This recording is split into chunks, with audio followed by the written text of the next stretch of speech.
Здравейте, тиктокаджи, здравейте, колегоречи, хаде Ваким. Чантара му е на път. Накъде си тръгнал, гурбеччо? Валга на обиколка из Германия. Почваме една поредица от посещения на 5-6 града. Първа спирка ще ни е Берлин. Сега сме в Ханофер и чакаме влака за Волсбург. Да си изпушим цигарката, да си изпием кафенцето и тръгваме. Ади, Ваким. Ще те поразкарам малко из градовете на Германия. Ще те запозная с историите им. А утре има среща на немските тиктокаджи в Берлин. Там ще са продавачите и рекламаджиите като мен. Та ще те карам и там ще се раздават мостри туй и ной. Взимаме 2-3 лаптопа, 2-3 телефона и дим да ни няма. Ади, Ваким. Обаче може и да не го изчакаме. Защото аз бях направил резервацията за един ден, пък сега като ги гледам цените са фръкнали. Хотел под 100-120 евро много трудно се намира. И в Booking, и в Airbnb. Обаче има много народа. Сега е и час пик, де. Време е за работа. Който работи, тръгва за работа. А такива елекчи като мен обикалят. Смениха влака ни. От плац 14, сега тръгва от 13. Ей, този влак е. Аз да се кача на влака си. Има още 5-6 минути, ама харай. И сме в Щендал. Това там червеният влак е нашият. Имаме половин час престой тук. Взимаме по едно кафенце и продължаваме. Утре вечер може пак да сме в Берлин. След това тръгваме за Лайпциг. Оттам за Дрезден, оттам за Прага, Чехия. 2 нощувки ще имаме в Прага. След това тръгваме за Южна Германия. Констанц там някъде. Той път багажа ми е и такъв. Цял един голям чувал се взех. Кой ще го прави толкова нещо и аз не знам. Аз имам един такъв табет да си правя излишен товар, както и да си изпушим цигарките, да си изпием кафенцето и тръгваме. Та е така, сваляш си приложението на Deutsche Bahn и пътуваш свободно из Германия. Разбира се, желателно е да имаш и Deutsche Ticket. За 60 евро обикаляш цяла Германия. Айде, след малко тръгваме и след час и половина сме в Берлин. Та ще те поразкарам малко из града. Ще идем до точката, където се разделяше източна и западна Германия. Там си има една будка, която са си я оставили за спомен с части от стената. Сега ти показвам нещо нормално за немските железници. Закъсняваме вече с 15 минути. Съобщиха, че е имало някакъв проблем отпреди и от 10-15 минути чакаме. Още не сме тръгнали на гарата сме. Винаги тъй става. Най-накрая. Така намаляме през 10 минути. Спираме из поля и гори. Веднъж и се прибираме от Мюнхен или от Штутгарт някъде. Пътуването трябваше да продължи 8 часа някъде. Ние се прибрахме след 13-14 часа. Вижте, в 12 трябваше да сме в Берлин. Ние сме още в Вюстемарк някъде. Берлин го къде? Има още поне 30-40 минути. Един тук преди малко крещеше, че си е изпуснал самолета. Хайде, моми и момци, добре дошли в Берлин. Сега тук някъде трябва да намерим S-Bahn. S-Bahn, какво значи? Градските влакове. S41. Хайде. Това не е S-Bahn. Не е трамвай, не е влак. Нещо между тях е. На път за хотела сме. Намерихме си трамвайчето. Да си хвърлим багажа и след това на разсотка из града. И сме в Нойкьон. Сега трябва да открием хотела си. Тук някъде ще турски маркет, насреща арабски. Deutschland mein. Все едно сме в Кържале. Бибипкат тук някой остана по средата на пътя. Мръсотия навсякъде. А ти какво правиш, горбече? Ами търся Убана. Търся превоз за към центъра. В метрото сме. Хващаме U8 и директно на Александърплац. Обаче метрото е ужасно, знаеш. И сме на Александърплац.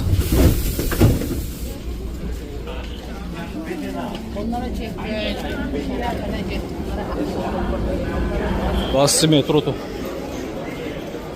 На 3 етажа метро.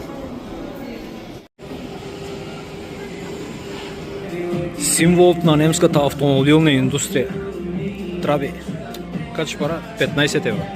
Дай да ти разкажа и някои интересни факти за Берлин. Примерно телевизионната кула.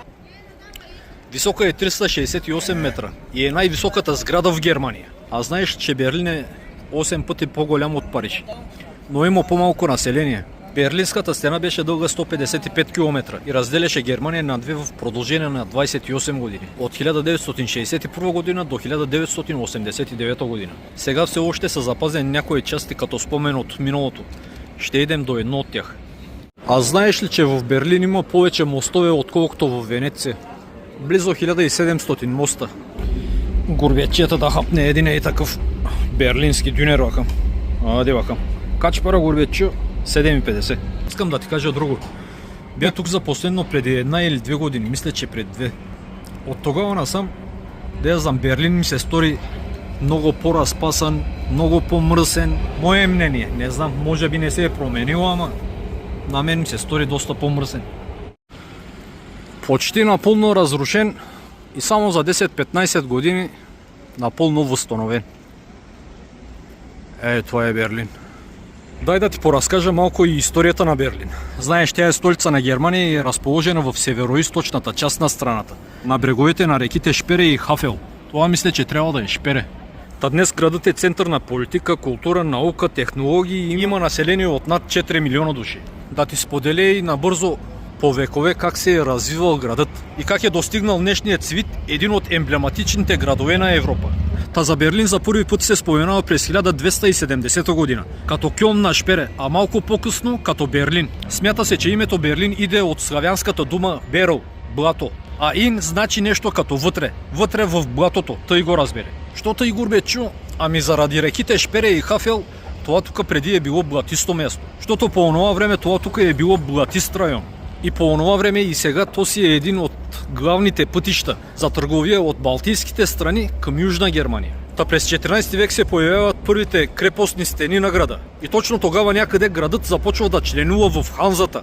Това е съюз на северно-германските търговски градове. Знаеш, Рошток все още се води Ханза Рошток. Та тогава търговията с кожи, сол, дървесина, риба и зърно превръщат града в основен търговски център и заможен град. Чай да ти покажа малко величието й. Така както и да е, въпреки че е заможен град, Берлин продължава в онова време да страда от пожари, чуми и конфликти между благородниците и хората тук. Демек крепостите селени, марабите, като тебе и мене. Много културен град. Има хора от над 180 нации тук. Градът на уличното изкуство. Музиканти, художници, такива неща. Там музиканти. Красиво ли?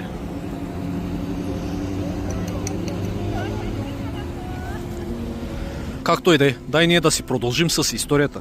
Та през 16 век градът става столица на графство Бранденбург, която тогава по онова време се управлява от династията Хансенрон, нещо такова беше.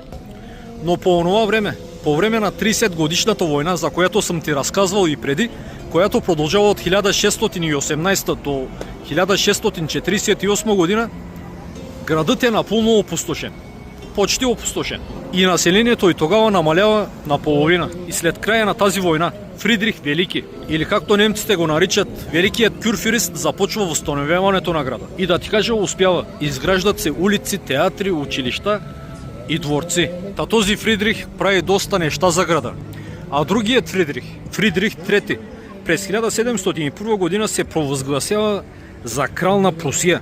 Провъзгласява се за крал на Прусия като Фридрих I. Не като трети, ами като Фридрих I.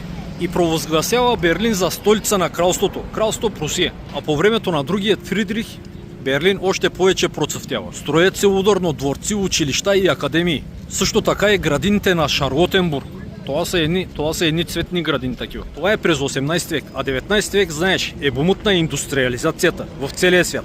Берлин и Германия също не изостават. Даже са много по-напред от другите. Икономически гигант в буквалният смисъл на думата. Тук ще има нещо. Полицай. Я виж полицейска такова. Като нашите лъски. Хумболтовият университет. Един от най-старите и най-престижните. Виж.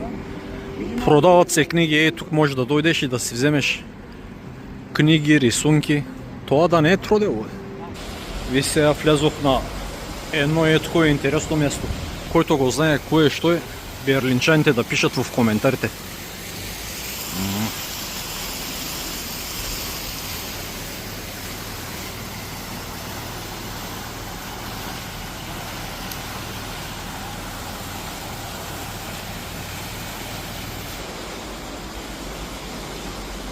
Това е градската библиотека. Защото си нямаме много взимане-даване с книги, затова не знаем библиотеките. Преди да продължим с историята на Берлин, дай първо искам да те карам към Берлинската стена. Или това, което е останало от него. Чарли Пойнт. Чекпойнт Чарли. Що е той, Гурбетчо? Ами това е мястото, където се разделя източен и западен Берлин. Или източният и западният свят. Там са оставили част от Берлинската стена. Тъй за спомен. Сега тук някъде да си имаш едно апартаментче, нали? 2 спални, кухня, хол и сигурно ще имаш едни 2500-3000 евро доходи. Това е на около 600-700 метра от Бранденбургската врата. Защо има американското, английското и френското знаме? Познай. Пиши в коментарите, аз после ще ти разкажа историята. Наближаваме точката. Пристигнали сме. Его. Това е мястото, откъдето минава Берлинската стена. Кой знае колко хора от тази страна са искали да преминат в тази. От комунизма в капитализма. През 1961 година руските танкове се нареждат ей тук. Добре, че не стрелят. Иначе можеше да почне и Третата световна война. US Army Checkpoint. Американски войници насред Берлин. Ето е мястото, което исках да ти покажа.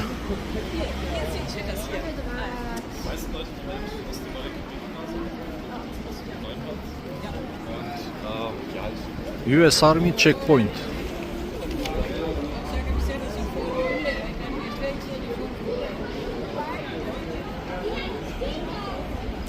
Естествено с американското знаме.